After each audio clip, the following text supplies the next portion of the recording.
ಕಡೆ ಕಡೆ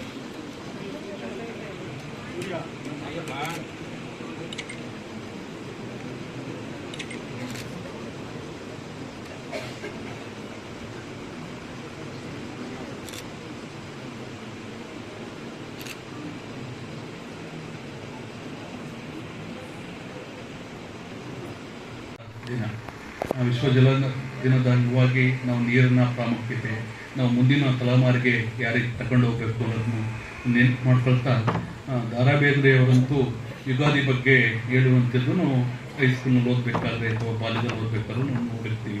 ಯುಗಾದಿ ಕಳೆದರು, ಯುಗಾದಿ ಮಳೆ ಬರುತ್ತೆ, ಹೊಸ ವರ್ಷಕ್ಕೆ ಹೊಸತು ಬರುತ್ತೆ. ದಾರಾಬೇಂದ್ರೆ ಅವರು ಬರೆದಿದ್ದಾರೆ. ಕುವೆಂಪು ಅವರು ಯುಗಾದಿ ಬಗ್ಗೆ ಹೇಳಿದ್ದಾರೆ. ಕೆ.ಎಸ್. ನರಸಿಂಹಸ್ವಾಮಿ ಅವರು ನಮ್ಮ ಜಿಲ್ಲೆಯವರಾದಂಥ ಪ್ರಖ್ಯಾತ ಕವಿಗಳು ಯುಗಾದಿ ಬಗ್ಗೆ ಹೇಳುವುದು ನಮಗೆಲ್ಲರೂ ಗೊತ್ತಿದೆ.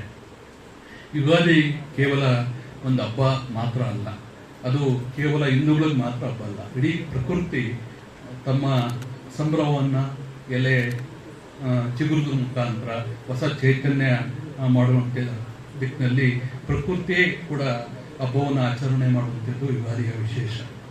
ಹಾಗಾಗಿ ಅದು ಪ್ರಕೃತಿ ಮತ್ತು ಸಂಸ್ಕೃತಿಯ ಸಂಗಮದ ಮಹಾಪರ್ವ ಅಂತಂದ್ರೂ ಕೂಡ ತಪ್ಪಾಗಲಾರದು. ಇಡೀ ಸಮಸ್ತ ಮನುಕುಲಕ್ಕೆ ಹೊಸ ಉರುಪು, ಹೊಸ ಚೈತನ್ಯ ತುಂಬುವ ಶಕ್ತಿ ಈ ಹಬ್ಬಕ್ಕಿದೆ. ಪ್ರಕೃತಿ ಇಲ್ಲದೆ ಜೀವನವಿಲ್ಲ. ನಮಗೆಲ್ಲರೂ ಗೊತ್ತಿದೆ, ಪ್ರಕೃತಿಯೇ ಮಾನವನ ಬದುಕಿಗೆ ಮೂಲಾಧಾರ.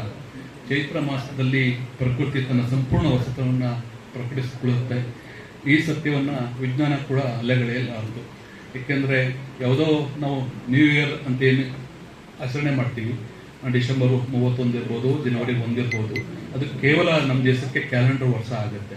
ಅದೇ ರೀತಿ ಏಪ್ರಿಲ್ 1ರಿಂದ ನಾವೇನು ಮುಂದಿನ ಮಾರ್ಚ್ 31 ಫೈನಾನ್ಷಿಯಲ್ ಇಯರ್ ಆಗುತ್ತೆ. ಆದರೆ ನಮ್ಮಲ್ಲಿ ಬರುವಂಥ ಯುಗಾದಿ ಇಡೀ ನೇಚರ್ ಏನು ಪ್ರಕೃತಿ ಇದೆ, ಪ್ರಕೃತಿಯೇ ಅದನ್ನು ಹಬ್ಬವನ್ನು ಮಾಡಿಕೊಡುತ್ತೆ.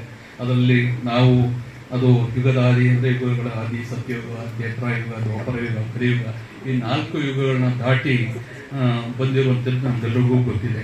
ಅದರಲ್ಲಿ ಧರ್ಮ ಏನು, ಕರ್ಮ ಏನು, ಈ ರೀತಿಯ ಭೇದವನ್ನು ಇದು ಮಾಡ್ತಾ ಪಾಡ್ಯ ಸಮಯದಲ್ಲಿ ಬರುವಂಥ ಯುಗಾದಿ ನಮಗೆಲ್ಲರಿಗೂ ಹೊಸ ಚೈತನ್ಯವನ್ನು ತರುತ್ತೆ.